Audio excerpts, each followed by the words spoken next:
नमस्कार दोस्तों, मेरे YouTube चैनल पर आपका स्वागत है। आज की कहानी है, जब बेटे ने लिया माता पिता के खाने का हिसाब तो बहू ने ऐसा क्या किया कि बेटे के होश उड़ गए। अरे सुधा बेटा, आज जरा नाश्ता अच्छा बना लेना और कुछ मीठा भी बना लेना। और हाँ, सब कुछ तुम ही बनाना, क्योंकि जो स्वाद तुम्हारे हाथों में है वह इस घर में किसी के हाथों में नहीं है। सुधा कहती है, क्यों बाबूजी, आज कोई खास बात है या फिर अपने लिए बनवा रहे हैं? क्योंकि हमें पता है आपको तो मीठा और चटपटा खाने का कोई मौका चाहिए होता है। दीनानाथ जी कहते हैं, अरे नहीं बेटा, वह तो तुम मेरा ध्यान रखती ही हो। आज तुम्हारी ननद सिया को लड़के वाले देखने आ रहे हैं ना, इसलिए हम तुमसे यह सब सामान बनाने के लिए कह रहे हैं। यह हैं दीनानाथ जी और यह उनकी बहू सुधा से बात कर रहे हैं। उनके परिवार में उनकी पत्नी दया जी, उनका बेटा रमन और उनकी बेटी सिया है। दीनानाथ जी डाक खाने में सरकारी कर्मचारी हैं। तनख्वाह कोई बहुत ज़्यादा नहीं है, लेकिन दीनानाथ जी और उनकी पत्नी दया जी बहुत समझदारी से अपने खर्चों में कटौती करके सीमित आमदनी में अपने घर को चला रहे हैं। दोनों बच्चों को बहुत अच्छी शिक्षा दीक्षा दिलवाई तो आज बड़ा बेटा रमन एक बैंक में कैशियर की पोस्ट पर है। लेकिन रमन बहुत स्वार्थी है। अब कमाने लगा है तो एक एक पैसा दांत से पकड़ कर रखता है। जल्दी घर में कोई खर्च नहीं करना चाहता। अगर करता तो बदले में 4 बातें सुनाता। उसे ये लगता अब सारा खर्च वही उठाता है। रमन का ये रूखा और स्वार्थी स्वभाव घर में सभी लोग जानते हैं। दीनानाथ जी की अनुभवी आंखें सब कुछ देखती समझती हैं, लेकिन घर की सुख शांति के लिए बोलते कुछ नहीं। लेकिन रमन की पत्नी सुधा बहुत अच्छे स्वभाव की और मिलनसार है। वह घर में सबका ध्यान रखती है और अपने पति के स्वभाव को भी समझती है। इसलिए पति और परिवार के बीच में सामंजस्य बिठाकर चलती है। घर के सभी लोग सुधा से बहुत खुश रहते हैं और उसी जगह अपने बेटे रमन से बहुत नाखुश रहते हैं। दीनानाथ जी की बेटी सिया की पढ़ाई पूरी हो गई है और वो चाहते हैं अच्छा घर परिवार मिल जाए और वो उसके हाथ पीले कर दें। आज लड़के वाले सिया को देखने आ रहे हैं। आज दीनानाथ जी के घर में बड़ी चहल पहल है। सुधा घर की साफ सफाई कर रही है। उसने सभी जगह नई चादरें बिछा दी है और सोफे पर नए कवर बिछा दिए हैं और सोच रही है कि बर्तन और क्रॉकरी निकाल कर रख दूं। फिर माँ जी से पूछकर नाश्ता और खाने की तैयारी कर लेती हूँ। सुधा अपनी सासू माँ दया जी से पूछती है, माँ जी नाश्ते और खाने में क्या बना लूँ? तो दया जी हंसती हैं, बेटा तुम तो खुद कामकाज में इतनी दक्ष हो, हमें तो बताने की ज़रूरत ही नहीं है, लेकिन तुम पूछ रही हो तो बता देते हैं। बेटा नाश्ते में थोड़ा नाश्ता बाजार से मंगवा लिया है और तुम ब्रेड रोल तैयार करके रख लो। बस उस समय गर्मा गर्म तल लेना। अकेले क्या क्या करोगी? मुझे तो उन लोगों के पास बैठना होगा। सिया तैयार होगी और मीठे में तो तुम्हारे बाबूजी बता ही चुके हैं, उनका पसंदीदा हलवा बनेगा। सुधा ने पूछा, और खाने में क्या बनेगा माँ जी? तो दया जी बोली, ये तुम अपने बाबूजी से ही पूछ लो, वो ज़्यादा अच्छे से बता देंगे। सुधा अपने ससुर दीनानाथ जी से पूछती है, बाबूजी आज ये मौका माँ जी ने आपको दिया है, बताइए क्या क्या बनेगा?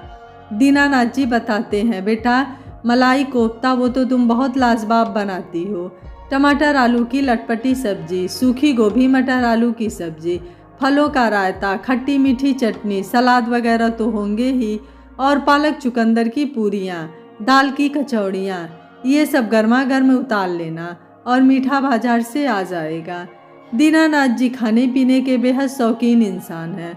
उन्होंने अपनी ज़िंदगी में ज़्यादा धन दौलत जमा नहीं की, लेकिन खाने पीने और पहनने ओढ़ने में कभी कोई कमी नहीं रखी। दया जी हंसकर कहती हैं, देखा बेटा तुम्हारे बाबूजी ने कितने अच्छे से सब कुछ बता दिया। तो सुधा कहती है, हाँ माँ जी, मुझे तो बाबूजी के लिए ये सब करना बहुत अच्छा लगता है। अब बस रमन से सब सब्जियां और पनीर मंगवा लूँ तो सब फटाफट बना डालूँ, लड़के वालों के आने का समय हो जाएगा। सुधा जब अपने पति रमन को सभी सामान की लिस्ट पकड़ाती है तो वो एकदम गुस्से से बौखलाकर सामान की लिस्ट फाड़ देता है। इतना सामान, इतना खर्चा, मेरे बस की बात नहीं। बाबूजी को तो बस बैठे बैठे बढ़िया खाने को चाहिए, खर्च करना पड़े तब पता चले। अब बस बहुत हुआ, मैं सबको अकेले नहीं खिला सकता। हम दोनों अलग घर में रहेंगे, हम 2 लोगों का खर्च ही कितना है। सुधा गुस्सा होकर रमन को चुप करवाने लगती है और कहती है, आप अकेले ही नहीं सब कुछ करने वाले हैं, बाबूजी भी करते हैं, लेकिन आपकी तरह वह कभी सुनाते नहीं, ताने नहीं मारते। आज आपकी बहन को लड़के वाले देखने आ रहे हैं, शर्म आनी चाहिए आपको। छी, ऐसी घटिया सोच एक बेटे की अपने माँ बाप और बहन के लिए। वह माँ बाबूजी जिन्होंने आपको पढ़ाने लिखाने के लिए अपना जीवन और खुशियाँ बलिदान कर दी। आप बहुत स्वार्थी हैं रमन, मुझे आपसे ऐसी उम्मीद नहीं थी। बाबूजी इतने सालों से आप सबका खर्चा बिना किसी कष्ट के उठा रहे हैं, और एक आप हैं कि 2 साल से बाबूजी की थोड़ी सहायता करके आप अपने आप को पता नहीं क्या समझने लगे हैं। उन्होंने आपको इस लायक बनाया, तभी आज आप इतनी अच्छी सरकारी पोस्ट पर हैं। और अगर वह भी सिर्फ अपने और माँ जी के बारे में सोचते तो आप पता नहीं कहाँ होते। रमन कहता है, तुम्हारा दिमाग खराब हो गया है। सुधा, मेरी पत्नी होकर उन लोगों का पक्ष ले रही हो। सुधा कहती है, दिमाग तुम्हारा खराब हो गया है रमन, मेरा नहीं। वह दोनों तुम्हारे माँ बाबूजी हैं, तुम्हारे जन्मदाता हैं। आज तुम्हें भगवान ने मौका दिया है कि अपने माँ बाबूजी के लिए कुछ करने का। माँ बाबूजी का कर्ज तो कोई उतार नहीं सकता, लेकिन हम उन्हें थोड़ी खुशी तो दे सकते हैं। आप अलग रहने की बात कर रहे हैं, अलग रहकर सब आटे दाल का भाव पता चल जाएगा। आप अपनी तनख्वाह पर इतना इतरा रहे हैं, अभी तो बाबूजी सब कुछ करते हैं, तब आप इतना चिड़चिड़ाते हैं। जब अकेले सारी गृहस्थी का भार उठाएंगे तब सारी अकड़ निकल जाएगी। और आपको जहाँ जाना है वहाँ जाइए, मैं अपने माँ बाबूजी को छोड़कर कहीं नहीं जाऊंगी। अरे वाह, तुम तो माँ बाबूजी का पक्ष लेकर ऐसे लड़ने लगी जैसे उनकी जन्म दी हुई बेटी हो। हाँ, नहीं हूँ उनकी जन्म दी हुई, तो क्या हुआ, धर्म से तो उनकी बेटी हूँ ना। माँ बाबूजी मुझे आपसे ज़्यादा प्यार करते हैं। और रमन, अभी तो बाबूजी को पेंशन मिल रही है, घर का खर्चा सारा वो चलाते हैं। अगर आपके पिताजी को पेंशन नहीं मिलती तो आप तो उन्हें दाने दाने को मोहताज कर देते। लानत है ऐसे बेटे पर। यह सब बातें कमरे के बाहर खड़े होकर दीनानाथ जी सुन लेते हैं। वह तो सुधा से ये कहने आए थे कि बेटा, रमन से किसी सामान के लिए मत कहना, तुम हमें बताओ, हम सब ले आएंगे। लेकिन उनका वार्तालाप सुनकर उन्हें बहुत तकलीफ हुई। वह अपने बेटे से कहते हैं, आज तक सुना था बहुएं घर तोड़ती हैं, पर यहाँ तो उल्टा हो रहा है। बेटा अलग होने को कह रहा है और बहू मना कर रही है। दीनानाथ जी कहते हैं, बेटा, हम अपने बेटे की मनोस्थिति बहुत अच्छी तरह से जानते हैं, लेकिन सुधा की वजह से चुप रहते हैं। लेकिन एक बात आज तुम्हें बता देते हैं कि हमारे पास एक एक खर्चे का हिसाब है। जिस दिन से तुमने कमाना शुरू किया, हम भी अपने काम पर लग गए। तुम्हारे स्वभाव की वजह से हमें पता था कि एक ना एक दिन तो ये नौबत आनी ही है। लेकिन तुम्हारी जानकारी के लिए बता दें, हमारे खर्चे की रकम तुम्हारे किए गए 2 साल के खर्चों में से कई गुना ज़्यादा है। और तुम अलग होना चाहते हो तो शौक से अलग हो सकते हो, लेकिन इस घर में नहीं, तुम्हें कहीं और जाकर रहना होगा। अगर इस घर में रहोगे तो किराया भरना पड़ेगा, और जो आज तक हमने तुम्हारी पढ़ाई लिखाई और रहन सहन पर खर्च किया है, वह सब सूद समेत हमें वापस चाहिए।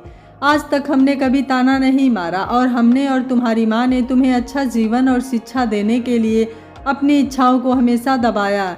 क्या सिर्फ इसीलिए जब तुम्हारी बारी आए तो तुम हमारे ऊपर तानों की बौछार करो?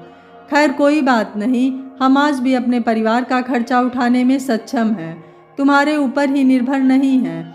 यह गलतफहमी तो अपने दिल से निकाल दो। अगर हम नहीं भी रहेंगे तो इस घर का किराया ही इतना मिल जाएगा जिससे तुम्हारी माँ का गुजर बसर अच्छे से हो जाएगा। आज से हमारी वसीयत में हमारी और तुम्हारी माँ की मृत्यु के बाद हमारी हर चीज़ की अधिकारी हमारी बहू सुधा और हमारी बेटी सिया होंगी, तुम नहीं। जो बेटा अपने माँ बाबूजी को खाने के लिए ताना मार सकता है, उसे हमारी वसीयत में किसी चीज़ का कोई अधिकार नहीं। आज तो हम इस लायक हैं, कल को हमारा शरीर नहीं चलेगा, उसका इंतज़ाम हम आज से किए देते हैं।